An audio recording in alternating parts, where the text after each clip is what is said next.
नमस्कार, पुन्हा एकदा आपले सर्वांचे स्वागत आहे। कर्मचाऱ्यांसाठी दोन मोठे अपडेट।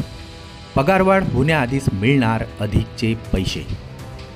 सरकारी कर्मचारी आणि निवृत्ती वेतनधारकांसाठी सध्या दोन महत्त्वाच्या घडामोडीवर सर्वांचे लक्ष लागलेले आहे। पहिले म्हणजे 8व्या वेतन आयोगाच्या कामाची प्रगती, तर दुसरी म्हणजे महागाई भत्त्यात होणाऱ्या पुढील वाढीची घोषणा।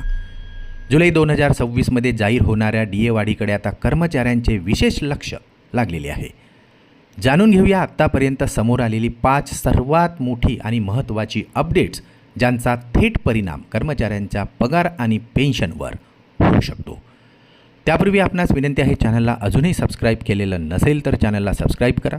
नवनवीन अपडेट मिळविण्यासाठी समोरील बेल आयकॉनला प्रेस करायला विसरू नका। अत्यंत कामाची आणि आनंदाची बातमी आपल्या सहकारी मित्रांना शेअर करायला विसरू नका।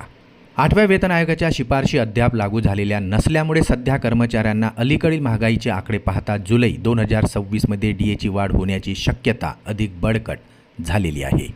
सांख्यिकी आणि कार्यक्रम अंमलबजावणी मंत्रालयाने जाहीर केलेल्या महागाईच्या आकडेवारीनुसार महागाई दरात वाढ नोंदवण्यात आलेली आहे। मात्र अंतिम निर्णय ऑल इंडिया कंझ्युमर प्राइस इंडेक्सच्या अंतिम आकडेवारीनंतर आणि मंत्रिमंडळाच्या मंजुरीनंतरच घेतला जाणार असल्याची माहिती समोर आली आहे।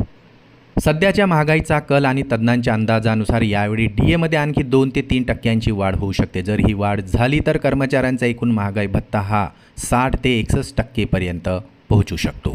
Confederation of central government employees work and workers यांनी किमान मूलभूत वेतन वाढवणे, पेन्शनमध्ये सुधारणा करणे, विविध भत्त्यांचा फेरआढावा घेण्याची मागणी केली आहे।